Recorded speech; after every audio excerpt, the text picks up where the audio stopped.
Forum. I'm Maggie Williams. I'm the director of the Institute of Politics here at Harvard University. We are very honored that Dr. Moncef Marzouki, the former president of Tunisia, is with us this evening. And I want to especially thank the Harvard Kennedy School's Middle East Initiative for co-sponsoring our event tonight.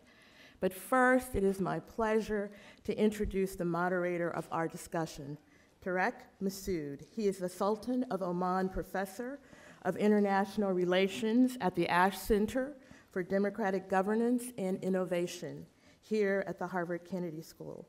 Professor Massoud is a scholar and leading expert on religion's role in the Muslim world political development. He is a prolific writer and editor whose books include The Arab Spring, Pathways of Repression and Reform, Counting Islam, Religion, Class, and Elections in Egypt. Professor Massoud earned his PhD in political science at Yale. He is a term member of the Council on Foreign Relations, and he serves on the editorial board of the Journal of Democracy. It is my pleasure to present Professor Tarek Masoud.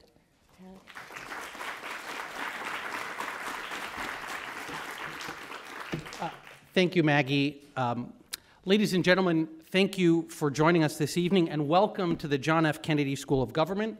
I'm Tarek Masoud. I teach here at the Kennedy School, and I have the honor of introducing tonight's speaker, Dr. Moncef Marzouki, who, depending on how you count, is either the third or fourth president of the Republic of Tunisia, but most importantly, he is the first democratically legitimated president of that country, and in fact, I think the first democratically legitimated president of any Arab country.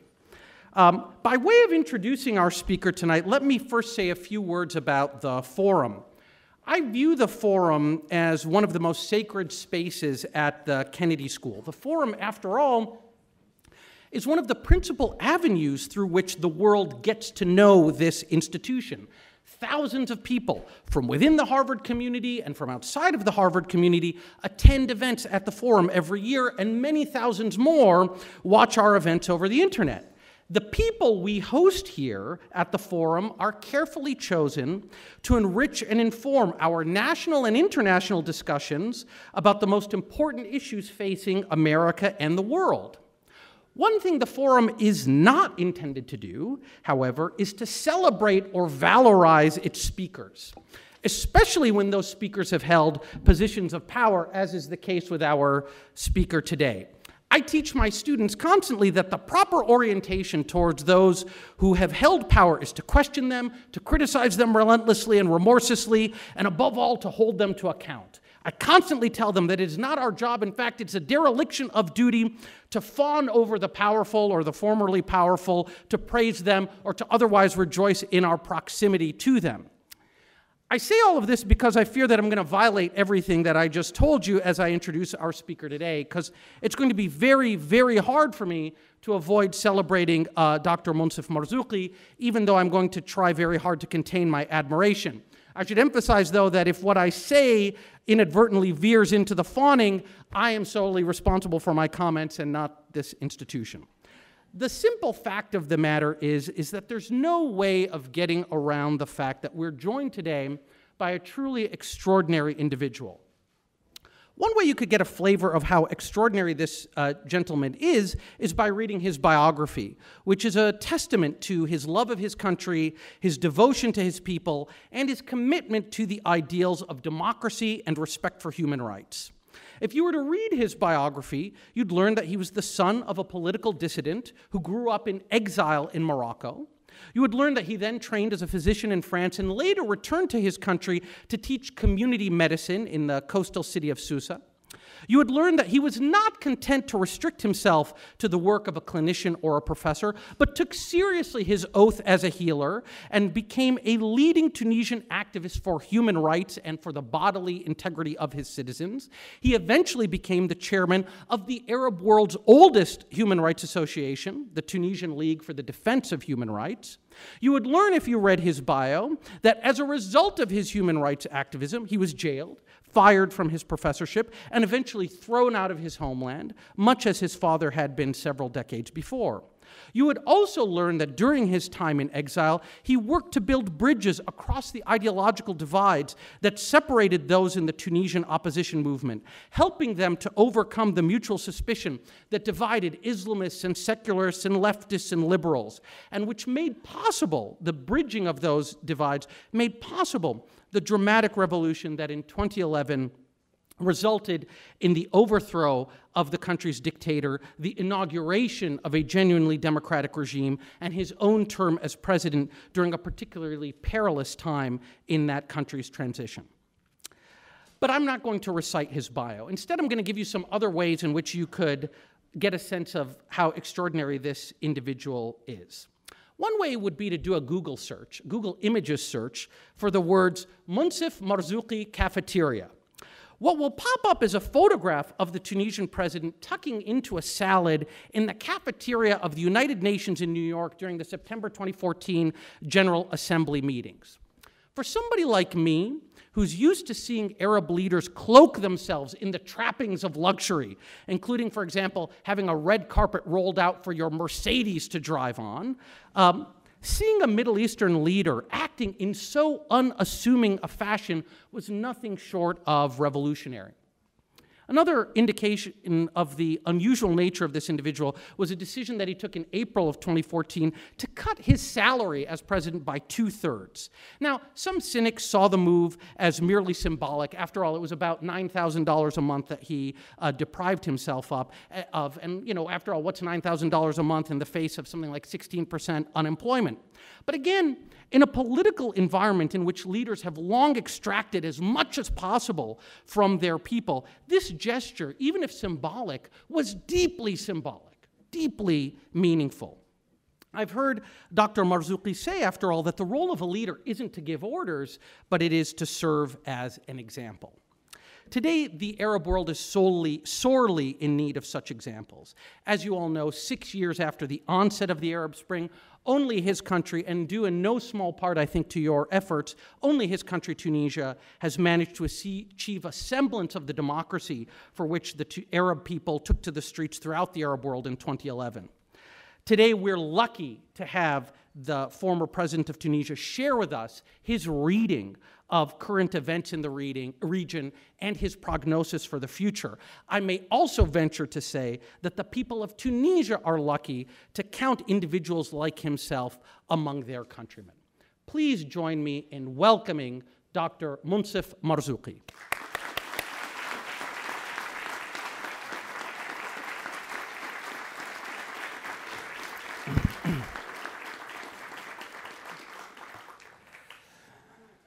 Well, thank you very much, Professor Massoud, for this generous introduction. I am really honored to be here, and I would like to thank the Kennedy School, the Middle East Initiative, Ambassador Nicolas Burns, Professor Massoud, and Hilary Rintisi, and all of you for being here. I welcome the opportunity to address such an esteemed assembly and to share my thoughts about an issue as crucial and as dramatic as the current political change in the Arab world. But let me begin by something. Someone once asked the former Chinese Prime Minister Zhou Enlai, who died in 1976, what he thought of the French Revolution. And he replied, "It may be too early to make a final judgment." If a man as wise as Zhou Enlai believed that he had no right to pass judgment on a revolution that took place more than 2 centuries ago, how can I make any judgment or prediction on revolutions that are only 6 years old? One must remember how all of us, by us I mean the main political actors, have failed to predict the uprising and probably continue to partially misunderstand them. Until the very end, Ben Ali believed that he would stay immune to criticism and manage to tame the protests, and yet he had to escape the country on January 14th because of the protests. His supporter believed that the people could never challenge a strong and brutal police state. And yet, the people succeeded in toppling a 23-year-old dictatorship. A few self-proclaimed moderates bet that the regime could be reformed from within, but the dictatorship never tolerated any meaningful reform and made no concession. The Islamists thought that the revolution to come would be Islamist, but it was secular and a democratic one. The jihadists believed that only an armed uprising could overthrow the regime, but protesters were nonviolent. Leftists worked hard in order to infiltrate unions and universities, thinking that workers and students would lead the revolution.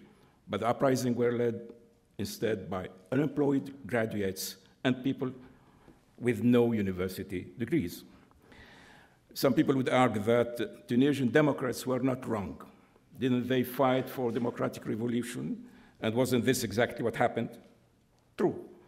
But secular Democrats did not predict that the first free election would give the majority to the Islamists in 2011, or that the second election would bring back the ancien regime in 2014.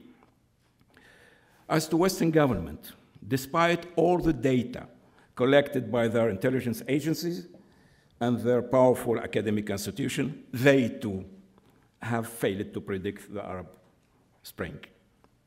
I'm not going to exclude myself from the list.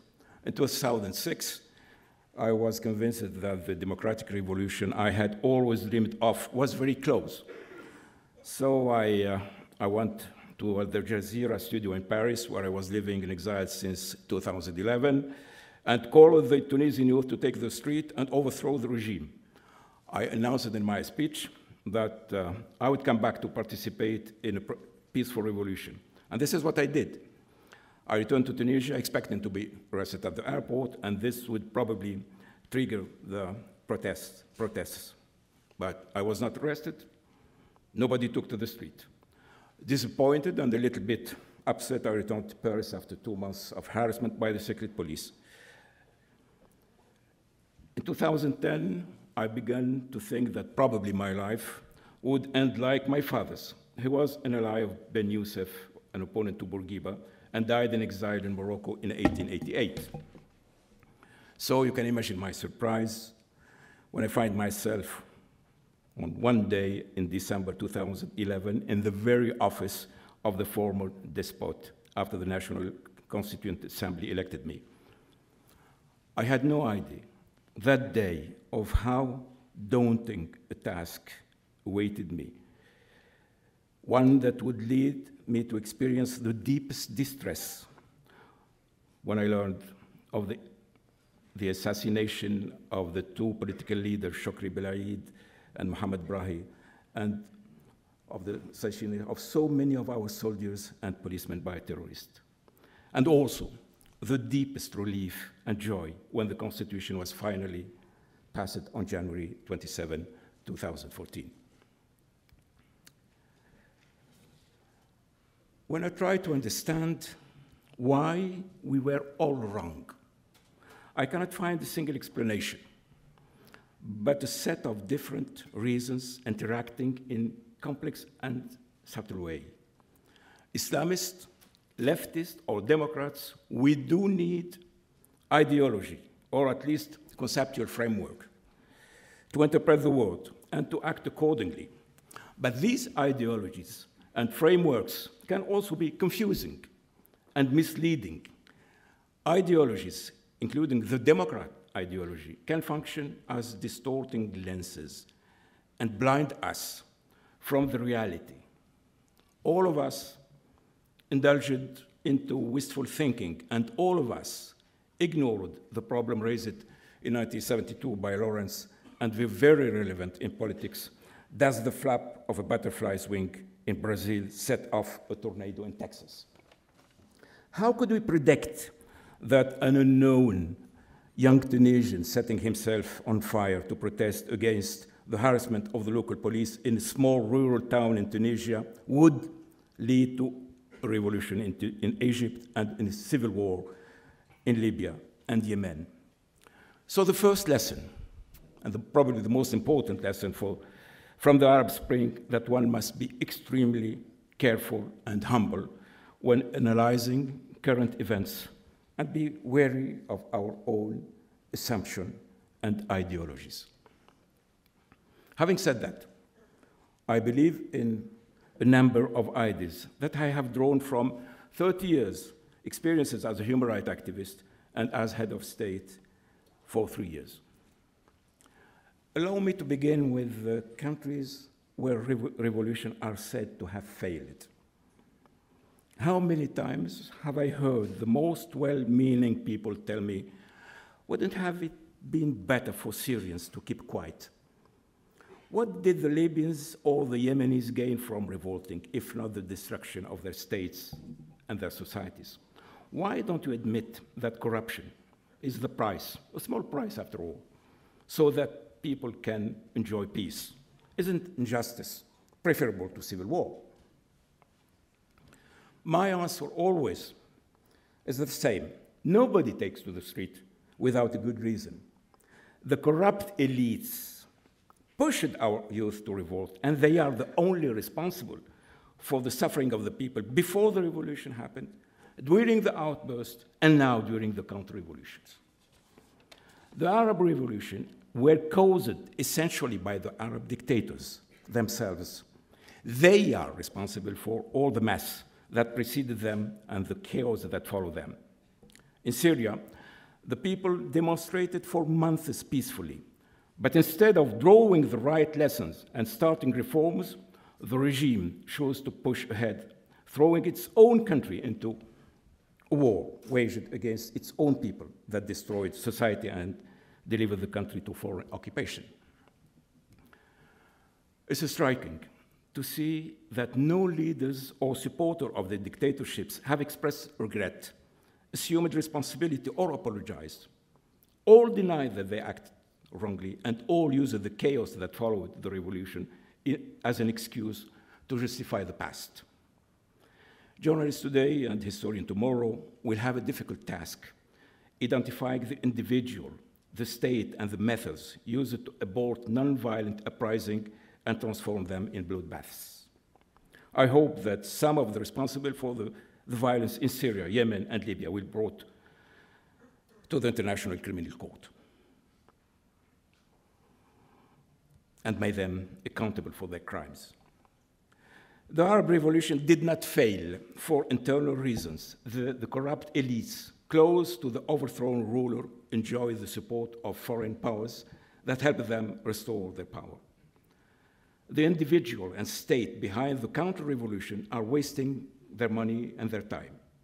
The course of history is not easy to stop or to reverse.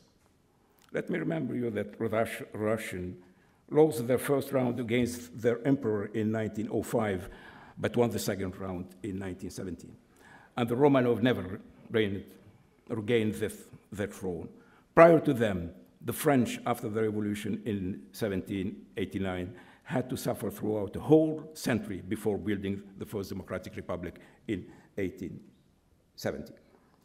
Our revolutions have not been able so far to free our countries from the corrupt elites, but these corrupt elites have not been able to restore totally the old system that has definitely died in people's hearts and minds. It's a long way to go before Arab countries will reach stability and prosperity. We are at the beginning of a process and not at its end. A revolution is always a turning point in a country's history, a process that sometimes takes decades to achieve some or all of its goals. Changing society and state is the most difficult and complex thing in the world. It's a long war with multiple battles. From this point of view, we can say that the Arab revolutions lost the first battle but have not lost the war. Let me add a few remarks about the attitude of the major Western government toward the Arab world. During the last 50 years, their policy has been to provide unconditional support to the regime in place, regardless of their human rights records. For them, a stable regime, fighting terrorism, protecting the southern borders of Europe from illegal immigration, and opening markets to Western influence, regardless of the social costs, is the ideal regime, and it does not matter if it is a corrupt dictatorship. Western governments were unable to foresee the wave of Arab uprising despite the data collected by intelligence services and famous research centers. They did not realize that our dictatorship offered only a mirror of stability, that they actually fed terrorism and prepared the waves of clandestine immigration that are now sweeping across the West.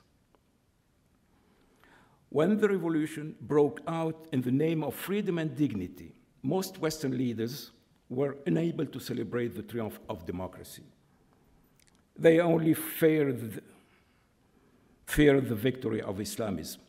The fact that the first free election gave power to the moderate Islamists in Egypt or in Tunisia is most likely the explanation of this chilly reception. So it is striking for me to see that the same mistakes are committed, Western government reverting to the strategy of privileging stability over democracy. The best example being of this old new policy is the support by the French or the US government to the Egyptian dictator Al-Sisi.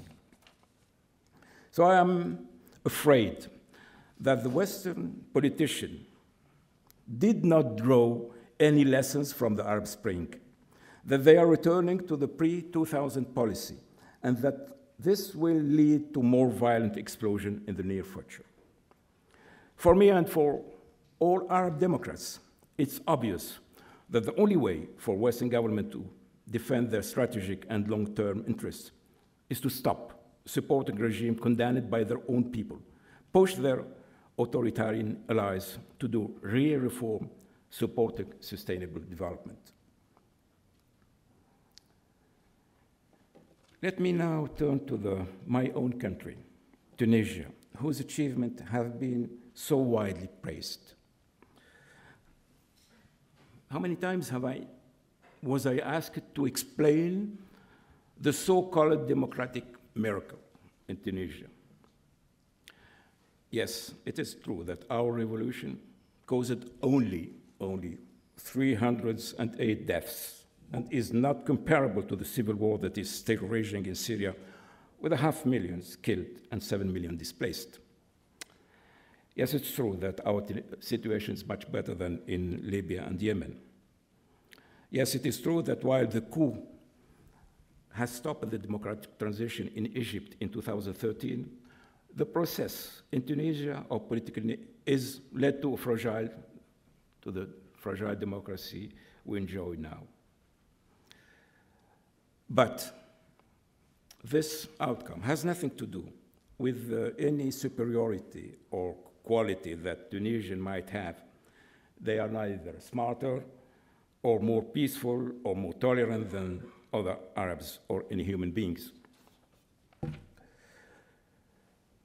The explanation is to look for in the structure of our society.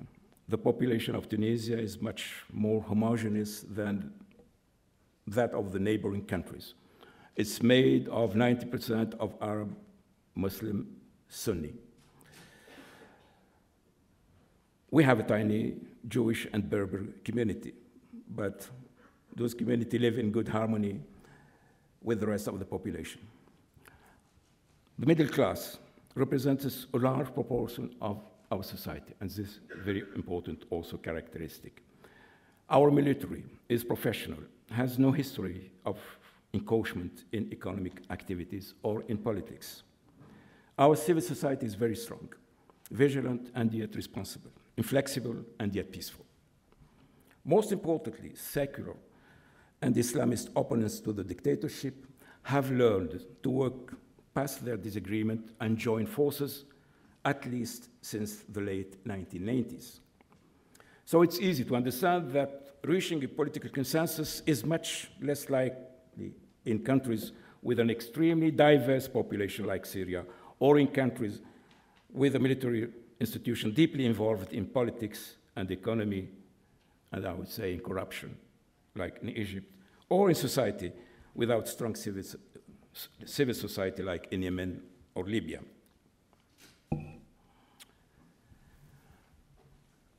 Whatever the causes,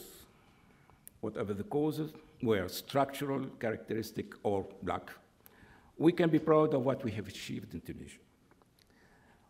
We have proved to them ourselves, before proving this to others, that that Islam and democracy are compatible.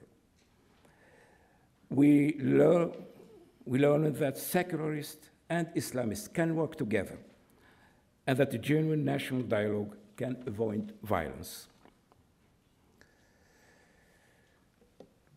Tunisians do not live anymore in fear of the secret police. They feel free and safe from the arbitrariness they suffered from for decades. Tunisians enjoy freedom of speech, of association, and free elections.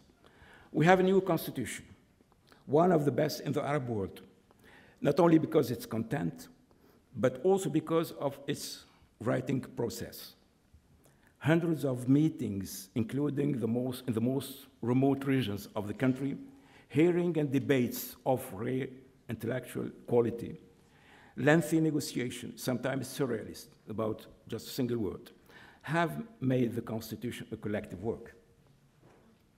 We are also proud to have set up the Truth and Dignity Commission, which is tasked with investigating crime and civil rights abuse of the past 60 years.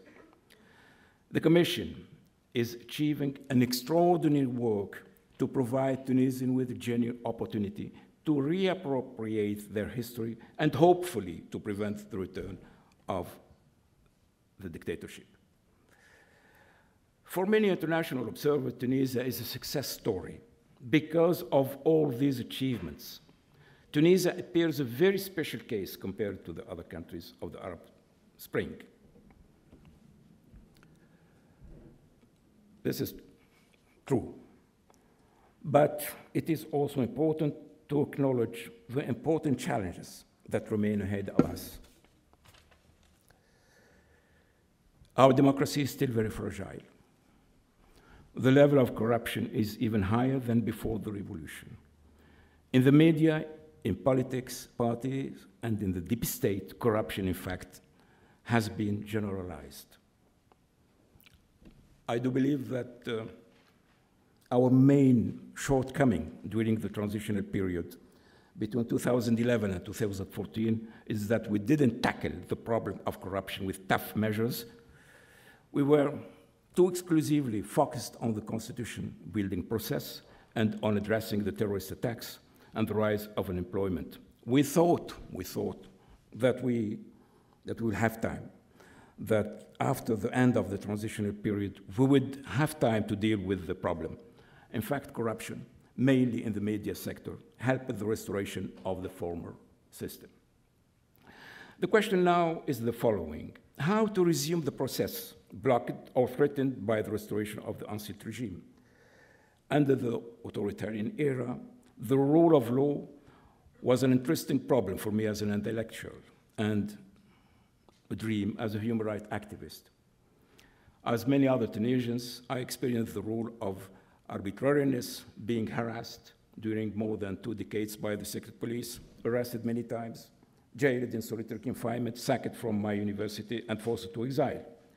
But when elected, I made the enforcement of law my main objective, even my main obsession. But how do you implement the rule of law when you have inherited from the former regime a judiciary, a police, a bureaucracy that have to be totally reviewed and reformed? What's your margin of maneuver when so many political parties and media outlets are deeply connected to suspicious financial sources and to corruption? You see how difficult the task is. We have to promote by all political means the independence of the judiciary. We need to pass strict laws to control the funding of political parties and the media. We need to empower our citizens by promoting decentralization and further supporting the civil society.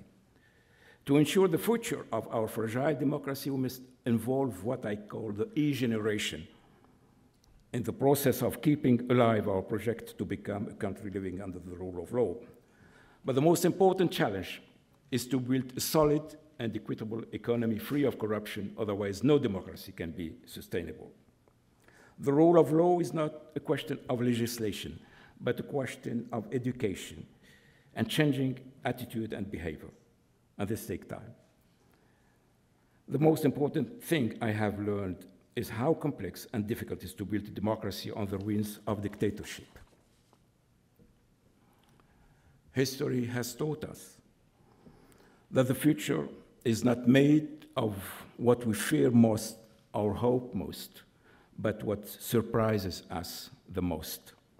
So let's hope that the good surprises will be as numerous as the bad ones, even when we know that the contrary is probably more likely.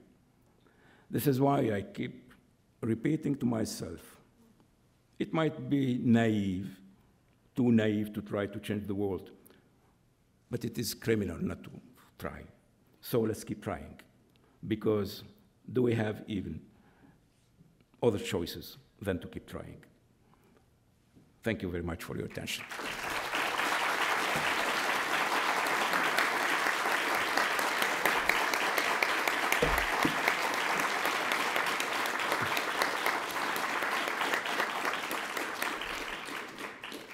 So I believe we have about a half hour for questions, and we have 4 microphones, one there, one up there, and I think one up there. So queue up at the microphones so that we can get you your questions for the president. Let me abuse my position and ask you the first question. So Tunisia is a very important country, but it's about 11 million people. It's somewhat smaller than the capital city of Egypt in terms of its population. And consequently, the challenges in Tunisia may be a little bit more manageable than the challenges elsewhere. So what you've talked about building a democracy in a country like Tunisia, the need to confront corruption, to hold members of the old regime accountable, to have truth and reconciliation, etc., that is very important and valid for the Tunisian experience. But what do you say to people in Syria or in Libya or even in Egypt, where they say, look, for us the issue is not democracy, getting democracy. The issue for us is maintaining some semblance or building some semblance of state authority so that we can avoid the kind of Hobbesian war of all against all. What solution does Moncef Marzouki have for these countries where there is not even agreement over the state and over the need for order, where there is civil war? What proposals do you have for those places? Well, before having proposal, everybody has to understand that if we have this mess in Syria, in Libya, it's once again the fault of the dictatorship. For more than 60 years in Syria, they tried the authoritarian regime with its stability and so forth, and it didn't work because people were extremely oppressed. In fact, it was not a true stability. It was more repression than stability, and this is why you have this revolution. So reverting to the old regime would lead to the same conclusion 10 years or 20 years ahead. So the only problem now is to accept that we cannot build a new state on the basis of the old technique. So Syrian, Libyans, and Egyptians also, they have to sit together and they have to talk. How can we really build a new and stable country? Because we do know that we cannot really build a new stable country under the dictatorship. That this stability is not stability; it's a false stability. This is the main important lesson that we have. We must draw from the Arab Spring. I don't have a solution, and Tunisia is not a model, as I told you. We are not a model. I always say to my friends in Sudan, everywhere where I go, that we don't have recipe. Yeah. You have to invent your own recipe, but you have to understand that the corrupt elite, your elite, they have to understand that they cannot revert to the past. They have to, to bargain. They have to, to accept that, to share power, for instance, to improve the record of political freedom and so forth. Otherwise, we will have a new era of dictatorship, and then in 10 years, or 20 years, once again, we will have a new outburst. Okay, so thank you for that answer. And now we'll turn it to even more intelligent Harvard students who will ask even better questions. So let me start here. Introduce yourself, keep your questions brief, and ensure that they end in a question mark. Yes. Thank you. Thanks for your testimony. My name is Zuhair. I'm a Moroccan student here at the Kennedy School. One thing that distinguishes Tunisia, other than being the only democracy in the Middle East, is a strong secular tradition. You have a civil society that's vigilant. Women's rights movements are strong and very active in the political scene. So my question is simple. And although Tunisia is demographically different than the rest of the Middle East, what does it take for a predominantly Muslim and Arab society to reach a level of awareness that empowers it to seek separation of religion and state? So his question is about Tunisia's secular culture, and his argument is that maybe Tunisia's long history of secularism helped it to actually achieve the democracy that it now tentatively enjoys. And he's asking, what needs to happen in the rest of the Arab world? How are you going to achieve the same kind of secular culture in the rest of the Arab world? Well, you told you come from Morocco. I would like to just make an important remark that the only country probably who got the message of the Arab Spring was Morocco, because in 2011, the only Arab country, who makes some political reform, important political reform, is Morocco, And this is why they have now, just like in Tunisia in 2011, a government where Islamists are the majority. You say Tunisia has a strong secular tradition. True, but Tunisia has also a strong Islamist tradition. Don't forget that we have the mosque, the Zaytuna, and the Zaytuna mosque played an important role during the whole history of Tunisia in implementing Islamist values and so forth. And let me once again repeat that the real divide in the Arab world is not and must not be between Islamists and secularists. This is completely wrong.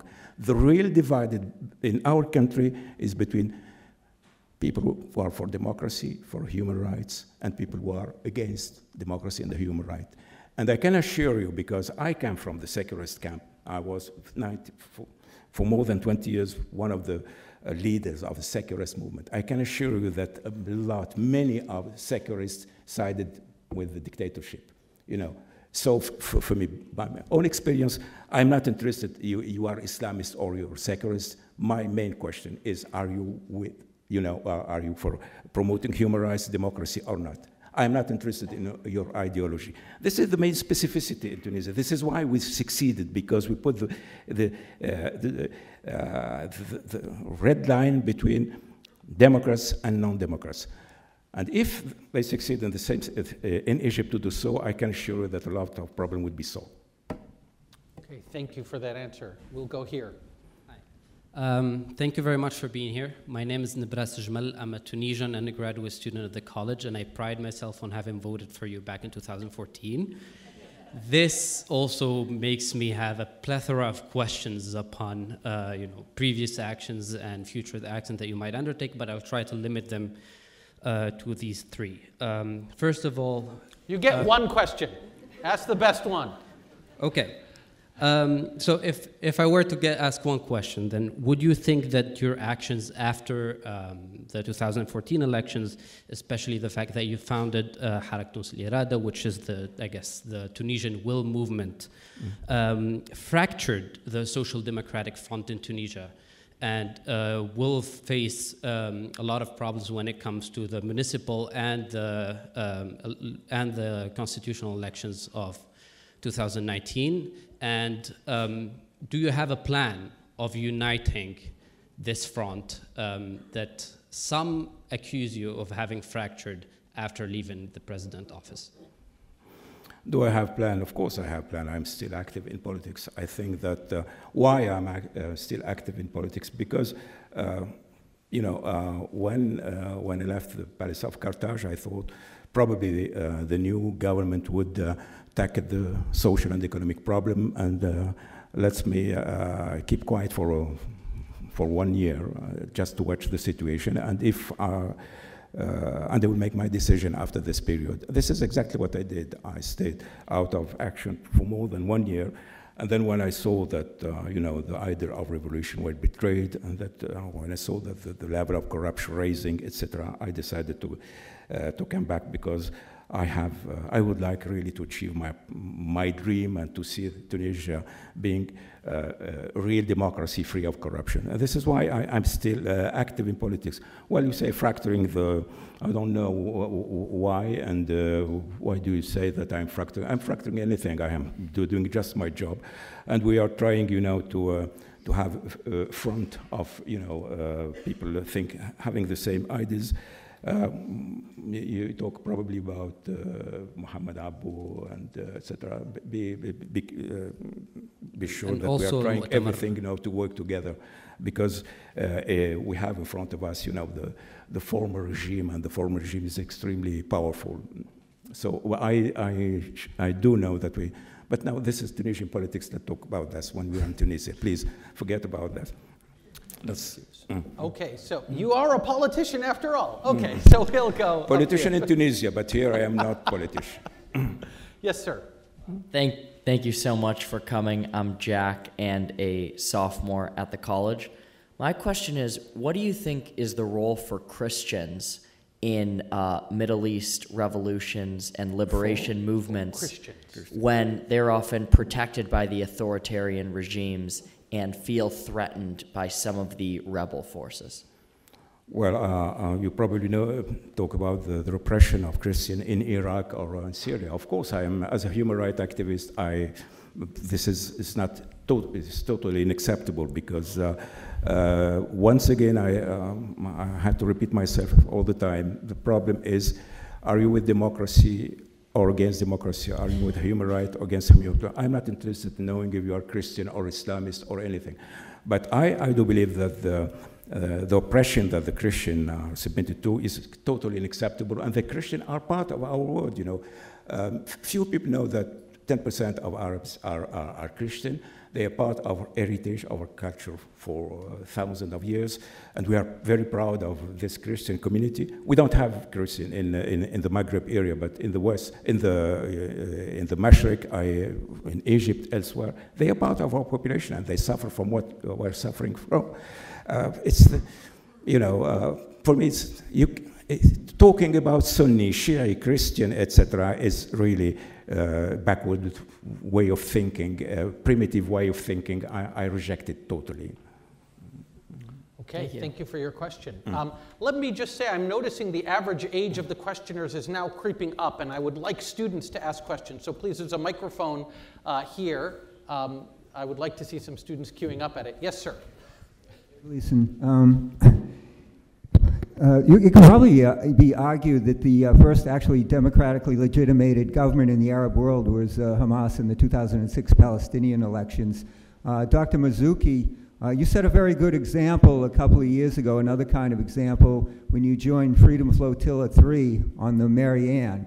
You got arrested and deported by Israel. What do you think should be done now? The conditions have continued to deteriorate in Gaza. What should be done for Gaza and about the occupation in general? The Arab Spring can never really be complete until Palestine is free, can it? Thank you for your question. Well, about Gaza, you probably know that, in fact, yes, I have been arrested by the Israelis and then sent back home. And I must say that I have been treated respectfully by the Israelis when I was arrested in the middle of the sea. But for me, it's not acceptable. We have in Gaza, you have 2 million people, jailed without any doing any crime, and it's not acceptable. I would say that the main responsible of what's happening in Gaza are not Israelis, but I'm sorry to say it's the Egyptian regime, because if the Egyptian regime were not also participating to this blockade, the situation would have been probably much more. About the problems of the Palestinian-Israeli conflict, of course, we would like to see the end of this nightmare for both people, but frankly, I don't see the end of this. But I'm afraid that things are going to worsen, and probably we're going to have a situation like in South Africa, with the country living under some sort of apartheid. And I don't foresee that the solution of two states is going to arrange anything. Let's hope that in Israel or in Palestine they would have people like Nelson Mandela and de Klerk. This would be great, but let's hope and let's imagine and let's dream. I don't know.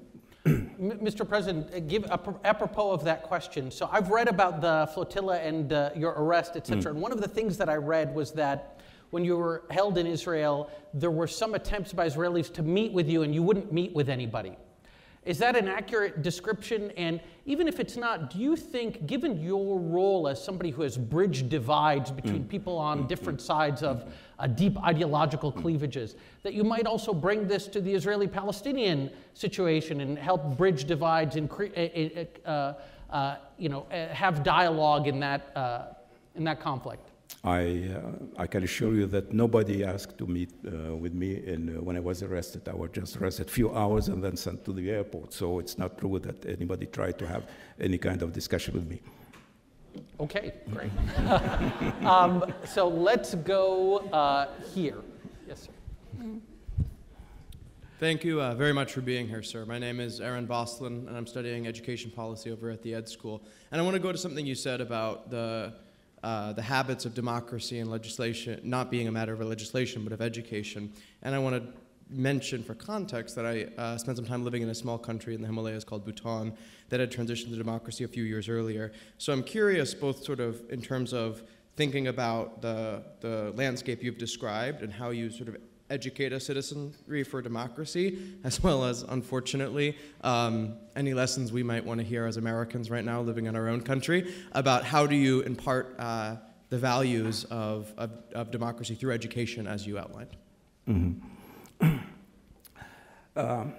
I would surprise you to say that the transition to democracy, in fact, began much probably in the 60s or the 70s in Tunisia, because don't forget that Tunisia is very close to Europe, so we are very close to the Western values, and so the education to democracy began far before the revolution. But now our main problem is, let me be frank with you.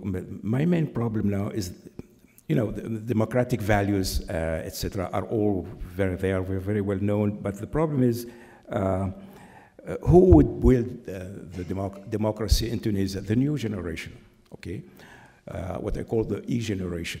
And the problem of this generation, it seems that sometimes I said, well, I spent all my life fighting for freedom of association, freedom of expression, elections, etc. But the younger generation seems not to be interested at all in this, in this outcome.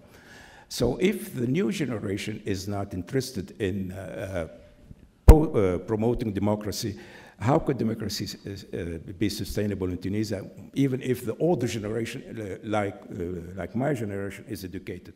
This is really the most important challenge. Oh, we have 2 million or more than 2 million, young people, connected to the internet.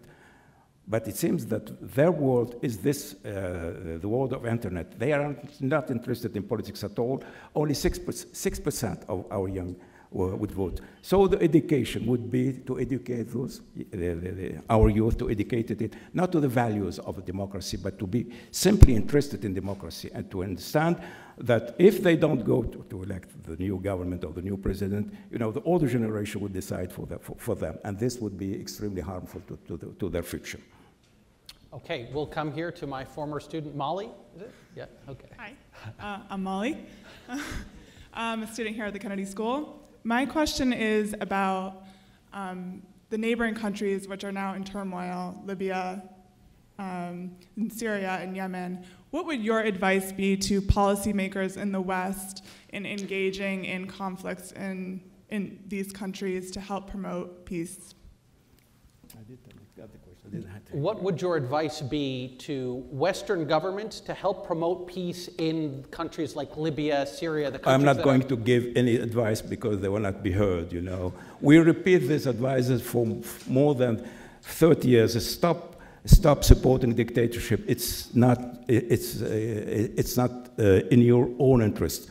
But, you know, Western politicians, you know, this is the problem of the democratic system itself, you know.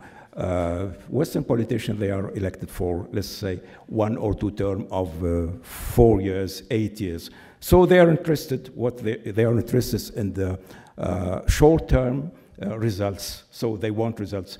And if they believe that, you know, in their own time, they will have this stability, the future, it's not their business. So they are not interested in what's going on, the results, the long-term results of their decisions.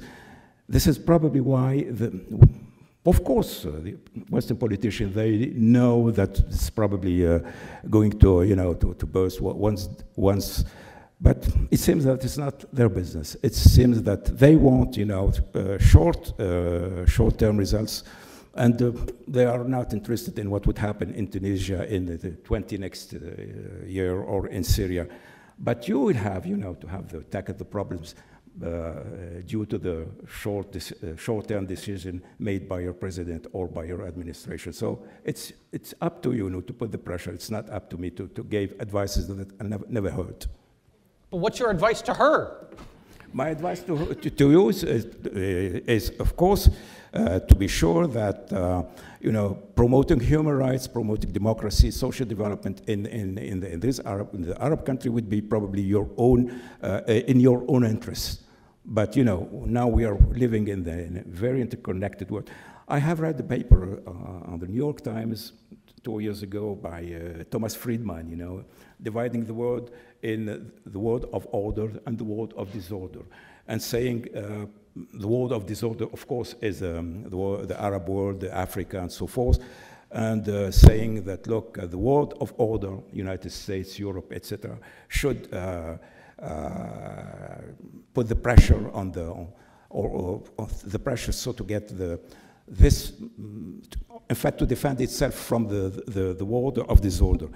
And the problem is, you know, we live in an interconnected world, so that you cannot divide the world in world of disorder and world of order. If you have, you know, a certain amount of disorder in one part of the system, you will have disorder everywhere. You will have disorder all over the system. So you cannot protect yourself from the world of disorder just by building wall, like your president would like to do between Mexico and the United States. It's completely, for me, it is a nonsense. You know, just because our world is extremely interconnected world. So if you want to live here in peace in this country, you have to think that probably you have to make the world safer and the world better. And it's up your generation, you know, you will have to do this job, and I wish you good luck, because it's a huge task. Good question. Yes, sir, you over here. Hi, my name is Jeff Rousset. I'm a teaching fellow here at the Kennedy School. Given the role of Western nations and the United States in supporting authoritarian regimes, as you've mentioned, my question is, when you were in power, did you ever feel pressure from the United States to make decisions that you felt were against the interests of the Tunisian people? And if so, how did you respond to that pressure? No, we didn't have any pressure, because, but we didn't have also any help. I remember that, you know, we were faced with terrorist attacks, and we expected that we would have some military help from the United States. We didn't get any help. And we thought naively, we were naive to think that probably Tunisia would be a good example for a successful democratization in the Arab world. And we always told our friends in the West that we badly need economic support because democracy without economic growth wouldn't be sustainable, and we didn't get anything. And this is probably one of the most curious things that I have experienced in my life, in political life. This is why I do not trust. Let me be frank with you. I am extremely grateful to the Western civil society. I mean, organizations like Amnesty International, Human Rights here in the United States, many civil rights organizations, etc. We have a very good, we have had, and we still have very good relationship with the civil society. But as far as the government are concerned, I can assure you that we really think that we are facing hypocritical policy and probably a counterproductive policy. But it's up to you, as I say, to put the pressure on your government so to tackle the problem, not only for the benefits or, you know, short-term benefits, but also long-term effects. Okay, great. So I think we have time for maybe 2 more questions, if the questions are concise and actually questions. So what about you, sir?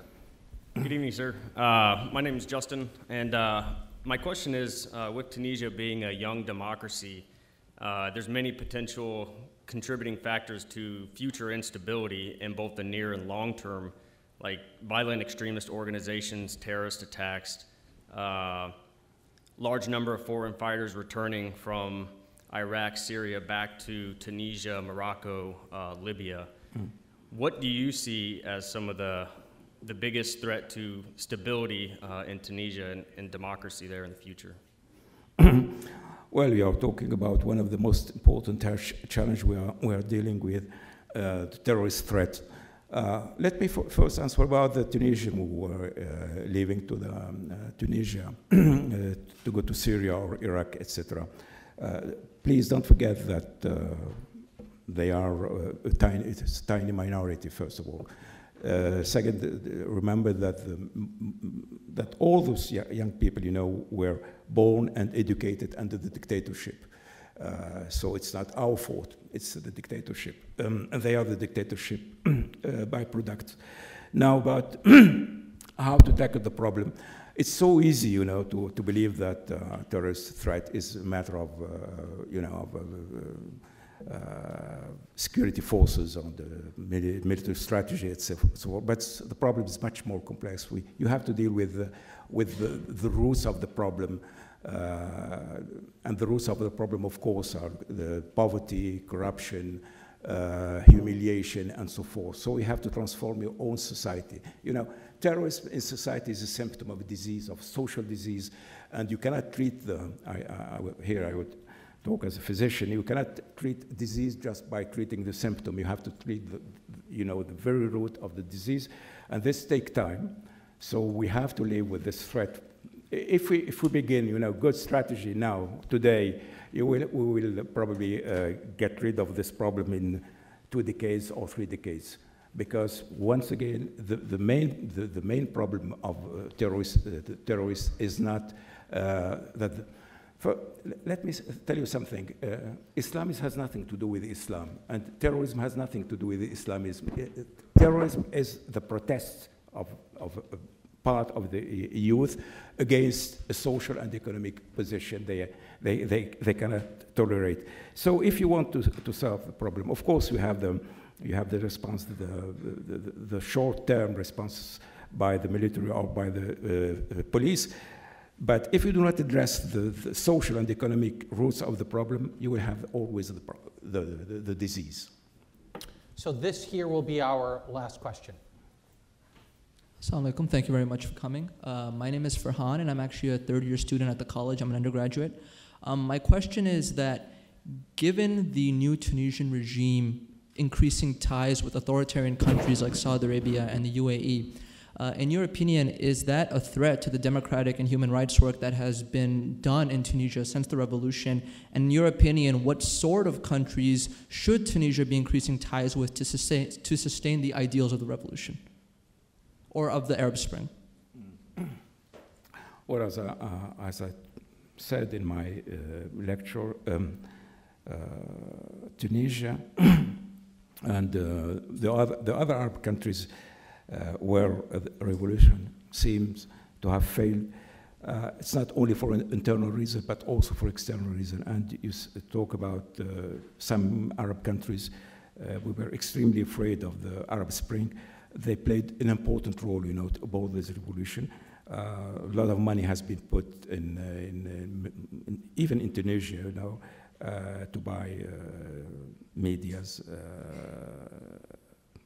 politicians, and so forth. The problem is we didn't have enough support from Western government. We were, you know, as a new and fragile democracy, we have hoped that probably we would have some support from Western government, but as I told you, we didn't have the support. So now, if you want to build our democracy, we have to rely on ourselves and only on ourselves, probably on the Western civil society where we have allies. But I think we have to rely on ourselves. We have to forget about any kind of, especially now with the rise of populism, with the new administration in the United States, we forget about any kind of support. But we have to accept that for the next 4 years or probably 8 years, we will have to deal with dictatorships once again supported by the Western government. It's sad to say, but this is the reality. This is the truth. Well, on that very sobering note, let me ask you all. No. Let me finish by saying something. We are going to overcome. We're going to overcome. We will build this democracy, this solid democracy in Tunisia, and we will give the good example. And be sure that the Arab world is probably now, you know, is in a very chaotic period of destruction. But after destruction, we will construct our countries, and we will be part of the history, and not only be the victims of this history. We will be actor of history, and not only victims. Thank you.